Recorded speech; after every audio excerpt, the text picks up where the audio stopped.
বন্ধু তুমি ভালো থেকো, সুখে থেকো রোজ, এমনি করেই পারি যেন নিতে তোমার খোঁজ। আমাদের বন্ধুদের খোঁজ নিতে আমরা চলে এসেছি এবং আপনাদের ভালো রাখার জন্য আমরা কিন্তু প্রতিজ্ঞাবদ্ধ, এবং সেই কারণেই এই অনুষ্ঠান নিয়ে আসা। আর এই অনুষ্ঠানে আমরা আলোচনা করব জ্যোতিষ শাস্ত্র নিয়ে। জ্যোতিষ শাস্ত্র হচ্ছে এমন একটি শাস্ত্র যা আমরা যুগ যুগ ধরে বহন করে নিয়ে আসছি।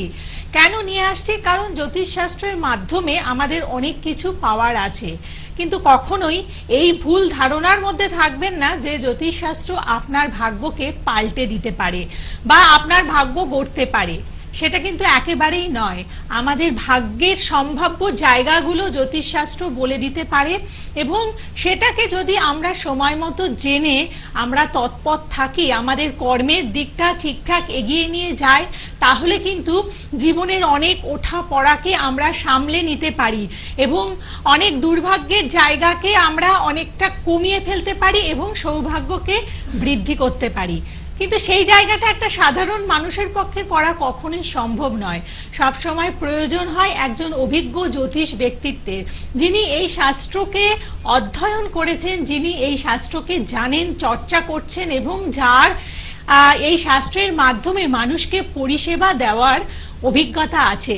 আর এই মুহূর্তে আমাদের আজকের অনুষ্ঠানে এমন একজন ব্যক্তিত্বকে পেয়েছি যিনি অবশ্যই আমাদের প্রত্যেকের কাছে অত্যন্ত শ্রদ্ধেয় ব্যক্তি, যিনি দীর্ঘ অভিজ্ঞতা সম্পন্ন, জ্যোতিষ শাস্ত্রের সাথে দীর্ঘ 20 বছরেরও বেশি সময় ধরে তিনি জড়িত রয়েছেন এবং আজকে বহু মানুষকে তার এই শাস্ত্র চর্চার মাধ্যমে ভালো রেখেছেন। আসলে এই যে ভালো রাখাটা, এটা কিন্তু একটা বড় জায়গা আজকের দিনে। কারণ আমরা হামেশাই দেখে থাকি যে ভালো থাকার তাগিদে আমরা এমন কিছু জায়গায় পৌঁছে যাই যেখানে আমরা বিস্তরভাবে প্রতারিত হচ্ছি। আমাদের কষ্টে অর্জিত অর্থগুলোকে আমরা সেখানে নষ্ট করে চলে আসছি। কিন্তু আমাদের সাথে এই মুহূর্তে যাকে আমরা পেয়েছি, তিনি যেমন সুনামের সাথে কাজ করে চলেছেন এবং সাথে তিনি কিন্তু প্রতিজ্ঞাবদ্ধ যে তিনি যখন আপনার দায়িত্ব নেবেন তখন কিন্তু সেটি একেবারে কথায় কথায়, অক্ষরে অক্ষরে তিনি পালন করবেন। আমাদের সাথে এই মুহূর্তে উপস্থিত আছেন দীর্ঘ অভিজ্ঞতা সম্পন্ন জ্যোতিষ ব্যক্তিত্ব শ্রী বাৎস বাবুল শাস্ত্রী। প্রথমে স্বাগত জানাবো আমাদের আজকের অনুষ্ঠানে। নমস্কার। নমস্কার। একদম সত্যি কথা বলতে যে আপনার মতন একজন ব্যক্তিত্বকে আমরা পেয়েছি, এটা ভীষণ ভালো একটা, মানে আমাদের দর্শকদের সাথে আপনার মতো মানুষের যে একটা পরিচয় করিয়ে দিতে পারছে, এটা কিন্তু ভীষণ একটা আনন্দের কথা। আমার খুব ভালো লাগছে। তো আপনার এই যে দীর্ঘদিন ধরে জ্যোতিষ চর্চার মধ্যে রয়েছেন, আজকে আপনি বহু মানুষকে পরিষেবা দিয়েছেন, তো সেক্ষেত্রে প্রথমে একটু জানবো যে আপনার এই সফলতার জায়গাটা কতটা? সফলতার জায়গাটা অনেকটাই রয়েছে, কারণ আমার নামের সাথে এবং আমার যে কাজ করছি আমি তার সাথে খানিকটা মিল তৈরি করে রাখতে হয়েছে আমাকে। কেননা আমার নামের পরে রয়েছে পথ প্রদর্শক।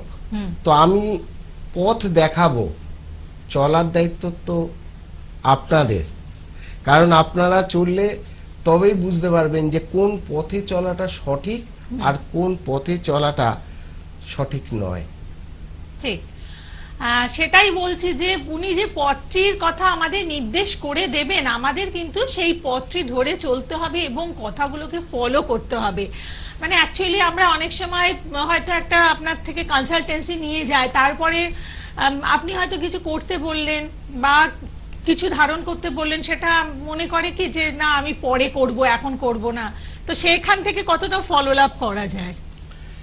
এখানে কিছুটা আসে তাদের আর্থিক অবস্থার দিক থেকে, হয়তো সেটা নির্ভর করে না যে তারা সেই সময় কিনবে, কিন্তু পরবর্তীকালে কিছু কম মানে এমন কিছু রেমেডি দেওয়া হয় যার কিছু কম মূল্য হয়। তো সেইগুলো ধারণ করলে অন্তত অনেকটাই সে উপকৃত হতে পারে। তো সেইভাবে অনেকেই নিয়েছেন এবং অনেকেই সেই পথে অনুগামী হয়েছেন, যার ফলেতে অনেকেরই উপকার হয়েছে। এবং আজকের রেমেডি নিয়েছেন, বছর দেড়েক দুয়েক বাদে উনি আবার এসছেন বা উনি ফোন করে জানিয়েছেন যে দাদা আমি ভীষণভাবে উপকৃত হয়েছি এবং খুব ভালোভাবে আমি আজকের আছি, তো না আজকের রেমেডি কালকে চলবে না, বা সেই রেমেডি বরাবর চলবে এবং কন্টিনিউ চলবে। পরবর্তীকালে আপনি আপনার যে স্টেপ আছে সেইগুলো আপনি করতে পারেন, সেইভাবে রেমেডি আপনারা পাবেন। একদম। তাই প্রথমেই বলবো যে মানে আপনারা ভয় পেয়ে যাবেন না যে শ্রী বাদশবাবুর শাস্ত্রীর কাছে আসতে হলে একটা বিপুল পরিমাণ অর্থ নিয়ে আপনাদের আসতে হবে। যদি আপনারা সেই ক্ষেত্রে মানে সেই জায়গাটা না পারেন, আমাদের যে বিকল্প পদ্ধতিগুলো রয়েছে সেগুলো কিন্তু তিনি ভীষণভাবে জানেন, এবং সেই কারণে সেই বিকল্প রাস্তা দিয়েও কিন্তু আমরা অনেক কিছু করতে পারি। মানে আমরা ওই যে শুনি না, আইন যেমন আছে, আইনের ফাঁক ফোকর আছে, তো সেই জায়গা দিয়ে মানে সেই রকম বিকল্প কিছু জায়গা রয়েছে, সেই জায়গাগুলো অবলম্বন করে আমরা কিন্তু ভালো থাকতে পারি। তাই ভালো থাকাটাই হচ্ছে মেন উদ্দেশ্য। আর সেই কারণেই একদম সঠিক সময়, মানে আপনি যখন ভীষণভাবে সমস্যায় জর্জরিত রয়েছেন সেই সময় পৌঁছে যান, অবশ্যই শ্রী বাদশবাবুর শাস্ত্রী তার সাহায্যের হাতটি আপনার দিকে বাড়িয়ে দেবেন। তো আজকের অনুষ্ঠানে আমরা আলোচনা করব সেই বিষয়টি নিয়ে, যেই বিষয়ে আমরা মানে মোটামুটি ভাবে বলতে পারি 98% মানুষজন ভীষণভাবে ভয় পেয়ে থাকি, আর সেটি হচ্ছে শনির সাড়ে সাতি। এবং শনি গ্রহকে আমরা জানি শনি হচ্ছেন সূর্যদেব এবং ছায়া দেবীর পুত্র। আর শনি গ্রহের কথা শুনলে মানে শনি দেব বলে থাকি, কিন্তু মানে শনিকে অনেকে দেবতার স্ট্যাটাসটা দিতে চান না, তাই না? তো সেক্ষেত্রে বলবো যে এই যে শনির কথা শুনলেই আমরা ভীষণ ভয় পেয়ে যাই, এবং আমাদের জন্মকালীন সময়ে শনির সাড়ে সাথে বলে একটা ফেজ থাকে, তো সেই শনির সাড়ে সাথে থাকলে পরে তো কথাই নেই, তখন মানুষ একেবারে ভয়ে ভীষণভাবে জর্জরিত, মানে একেবারে ভীত সন্ত্রস্ত হয়ে থাকে। সেরম ক্ষেত্রে তো আপনার মতে কি শনির সাড়ে সাতের সময় আমাদের কি সৌভাগ্য বৃদ্ধি হয় না দুর্ভাগ্য বৃদ্ধি হয়? শনির সাড়ে সাতি সময়তে সৌভাগ্য বৃদ্ধি বা দুর্ভাগ্য বৃদ্ধি এই ভাবনাটাই আগে আপনারা ছাড়ুন। কারণ যখন আপনারা এই ভাবনার মধ্যে থাকবেন তখন আপনাদের কাজের যে ফোকাসটা সেটা কিন্তু আপনারা করতে পারবেন না। আগে আপনি আপনার কাজের দিকে ফোকাসটা করুন, এই ভাবনাটা ভাববার দায়িত্ব আমার উপর ছেড়ে দিন, এবং আমি দেখব যে কোন জায়গায় কোন সময় আপনার এই দুর্ভাগ্যকে আপনার সৌভাগ্যে পরিবর্তন করার। ঠিক। শনির সাড়ে সাতি দেখা যায় যে 3টে অধ্যায় হয়, আপনারা সবাই জানেন, অনেকেই ভালোভাবে এখনকার দিনে বিভিন্ন মিডিয়া থেকে দেখে আসছেন। দ্বাদশ ভাব, প্রথম ভাব এবং দ্বিতীয় ভাব। যেমন মনে করুন এখন তো মীন রাশিতে শনির সাড়ে সাতি চলছে, কিন্তু তার পেছনের যে রাশিটা কুম্ভ রাশি, সেটার উপরেও একটা আছে শনির সাড়ে সাতির প্রভাব আছে, তৃতীয় ভাব। এবং মেষ রাশিতে শনির সাড়ে সাতির প্রথম ভাব প্রবেশ করছে। তাহলে কিভাবে দাঁড়াচ্ছে না, শনি উচ্চস্থ হয়ে রয়েছে তুলা রাশিতে। কিভাবে ক্যালকুলেটটা দেখুন আপনারা, এবং তুলা রাশি দুটো তরাজুর দিয়ে বানানো, মানে একটা তুলা দণ্ড যেটা বলা হয় সেইটার উপরে রয়েছে তুলা রাশি। তো সেইভাবে দেখা যাচ্ছে যে যেহেতু ব্যালেন্স, এবং শনির সাড়ে সাতিও কিন্তু একটা ব্যালেন্সের ওপর রয়েছে, একদিকে দ্বাদশ ভাব অন্যদিকে প্রথম ভাব। তো সেইভাবে দেখা যাচ্ছে যে শনির সাড়ে সাতিতে দুর্ভাগ্য এবং সৌভাগ্য দুটোই থাকে।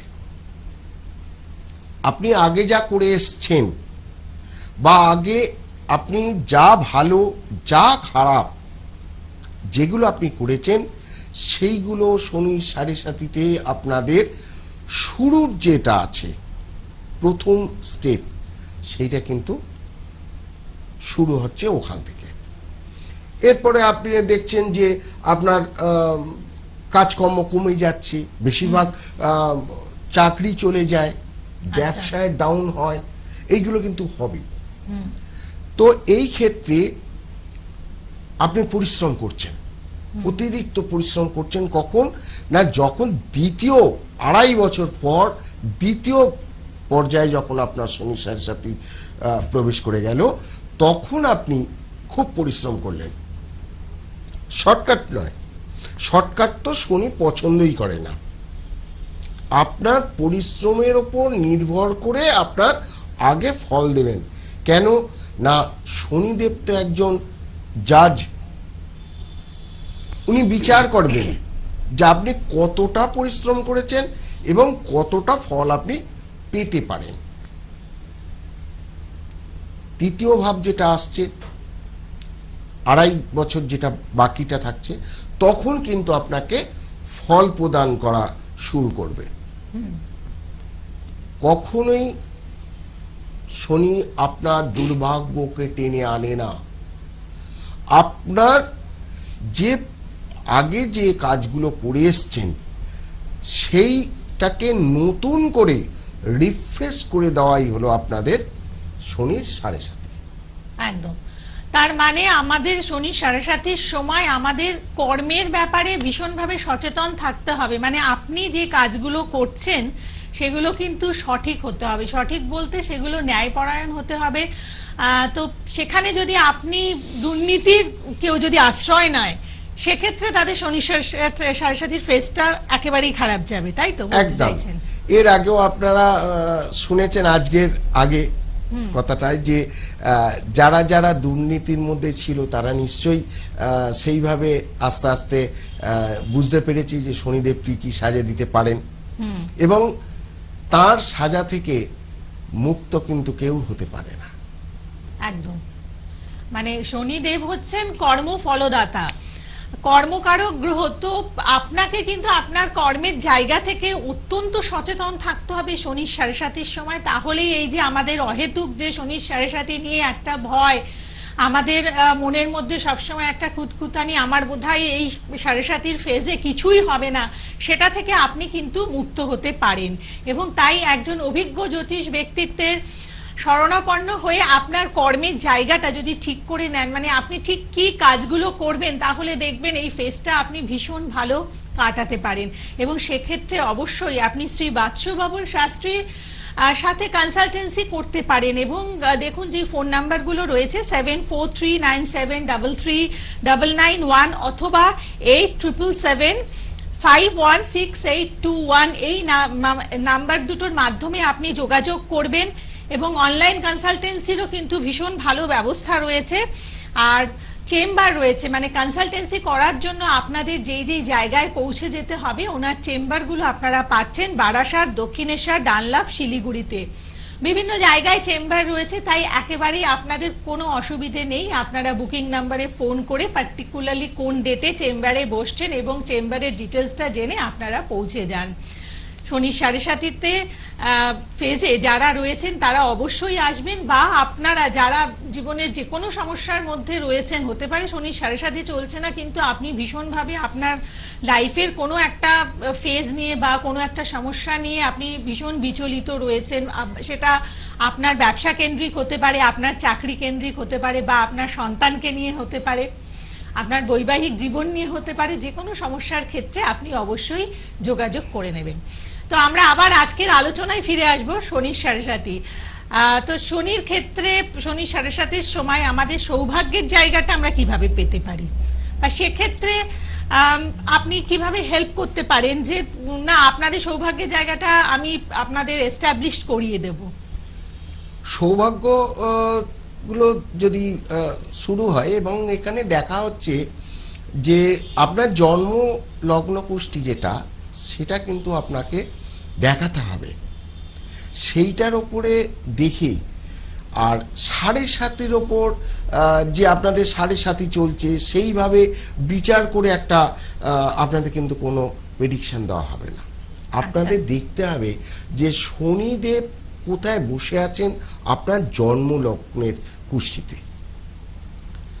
শনিদেব মানে আমাদের এই যে আপনি যেমন প্রথমে বললেন যে এই রাশির গুলো মীন রাশি, কুম্ভ রাশি, এদের উপরে শনি সাড়ে প্রভাব আছে, তো সেক্ষেত্রে মানে এটা শুনেই ভয় পেয়ে যাব না, একজন ইন্ডিভিজুয়াল ছকের জায়গাটাকে দেখতে হবে, এটা হ্যাঁ, বলছেন? হ্যাঁ, কারণ আজকে শনিদেব বসে আছেন মীন রাশিতে।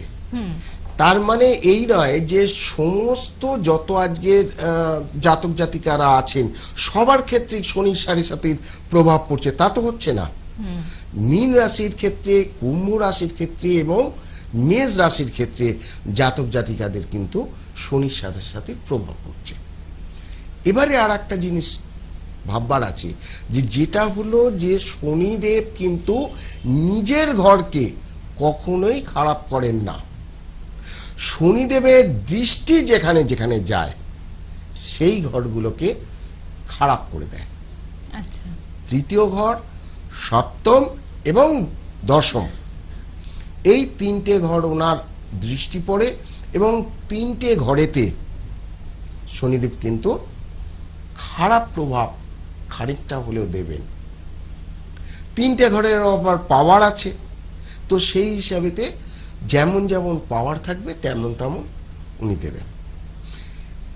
তো সেই হিসাবেতে আগে দেখতে হবে ঘর। তারপরে রয়েছে আমাদের দেবগুরু বৃহস্পতি, তাঁর দৃষ্টি পড়ছে শনিদেব শুভ ঘরে আছে কিনা, বা তার শত্রু ঘর যেমন মঙ্গলের ঘর সেখানে বসে আছেন কিনা। এমন এমন ঘরে থাকছে যে যেখানে রাহু সাথে রয়েছে,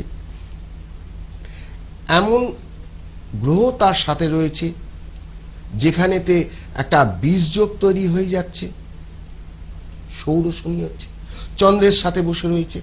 মন তার একদম কোনো কিছুতেই ভালো লাগবে না, সে কোনো কাজ করতে যাচ্ছে বারবার তার মন চেঞ্জ হয়ে যাচ্ছে, করব না করব না, ব্যবসা করব না চাকরি করব, আমি এখানে নাচ শিখবো না গান শিখবো, পুরো ব্যালেন্স খারাপ হয়ে যাচ্ছে। বা কখনো দেখা যাচ্ছে যে সেই ব্যক্তি ইচ্ছা হচ্ছে যে আমি নাচ শিখি, সেই ব্যক্তির বাড়ির লোকেরা জোর করে তাকে গান শিখিয়ে দিচ্ছে যে না না গান করতে হবে, মানে মেইন এফেক্টটা কর্মের জায়গাতে পড়ে, এটা কর্মের বলতে জায়গাটা চাইছেন। পড়ছে। আচ্ছা, তো সেই ক্ষেত্রে তখনই তো আপনার কাছে আসবেন, আপনি তখন তার ছক দেখে বলবেন যে তার গান শিখলে তার ভবিষ্যৎ উজ্জ্বল, না নাচ শিখলে, সেই ব্যাপারটা তো বুঝতে হবে। সেগুলো আছে, তো সেইভাবে জানার দরকার। মেন হলো যে ডিপ্রেশনে বাচ্চারা চলে যায় বা অন্যান্য দিক থেকে চলে যায়, এগুলো কিন্তু শনির ওপরেতে খানিকটা প্রভাব বিস্তার করে। আজকালকার দিনে বহু বাচ্চারা বা বহু বড়রাও আছে, চাকরি করছিল হঠাৎ করে ডিপ্রেশন চলে গেল, বা ভালো ব্যবসা করছে, ব্যবসা ভালো চললো না, সবকিছু বন্ধ করে বাড়িতে ঘরে বসে রইল। এইগুলো হয়, এইগুলো কিন্তু শনির প্রভাবে খানিকটা দেখা যায়। শনি কার সাথে রয়েছে, কার ঘরে রয়েছে, বা শুভ ঘরে রয়েছে না খারাপ ঘরে রয়েছে, কোন কোন খারাপ গ্রহের সাথে রয়েছে, এই টোটালটা দেখবার পর তখন ডিসিশন নেওয়া হয় যে শনির প্রেডিকশন কি দেওয়া হবে। শনি 7.5 চলছে, কেউ বলে দিল যে আপনি একটা কাজ করুন, একটা নীলা ধারণ করে নিন, ব্যাস। এবার তার কি খারাপ হলো, তার কি হলো না হলো, সেটা কিন্তু সেই দায়টা নিল না। নীলার ক্ষেত্রে মানে আমরা শুনি না যে নীলাটা সবার সহ্য হয় না, এরকম কিছু কথা আমরা শুনে থাকি। হ্যাঁ, নীলা সহ্য হয় না, এটা শোনা কথা আছে। কেন হয় না, এর তো একটা কারণ বার করতে হবে। তো সেই ক্ষেত্রে দেখা যায় যে তার প্রভাব মঙ্গলের উপর বেশি পড়েছে, তাকে নীলা ধারণ করে দেওয়া হলো, তো স্বাভাবিক শত্রুতা বৃদ্ধি হলো।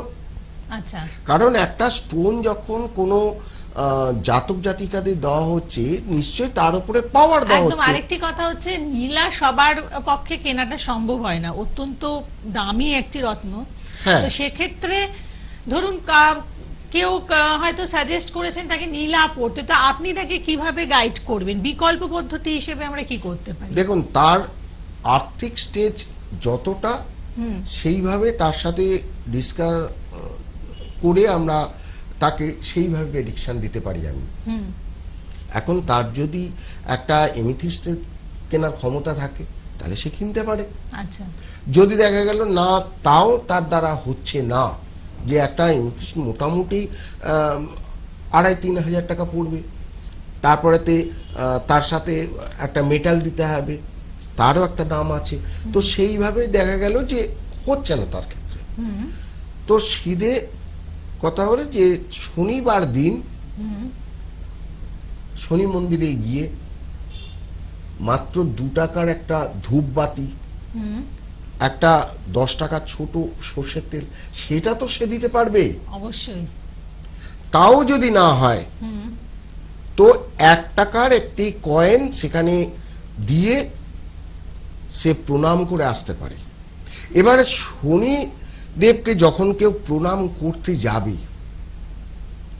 তখন এই যে যেমন সামনাসামনি আমরা কোনো দেবতাকে আমরা প্রণাম করি সাধারণত, কিন্তু শনিদেবের কখনোই সামনাসামনি প্রণাম করবেন না।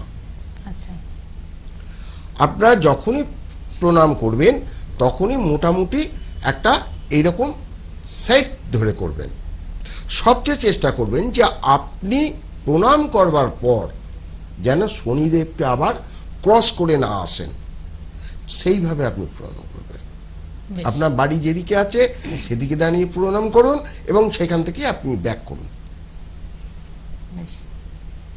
তো যারা যারা যোগাযোগ করতে চাইছেন আপনারা অবশ্যই বুকিং নাম্বারে ফোন করে অ্যাডভান্স বুকিং করে আসবেন 7439733991 অথবা 8777516821। এই হচ্ছে বুকিং নাম্বার। চেম্বার রয়েছে বারাসাত, দক্ষিণেশ্বর, ডানলাপ এবং শিলিগুড়িতে। তাছাড়াও অনলাইন কনসালটেন্সি রয়েছে। আর তাছাড়াও বলবো যে বাদশাহবাবুর শাস্ত্রীকে আপনারা কিন্তু সোশ্যাল মিডিয়াতেও পেয়ে যাচ্ছেন, ইউটিউবে পাচ্ছেন, ফেসবুকে পাচ্ছেন এবং ইনস্টাগ্রামেও পেয়ে যাচ্ছেন।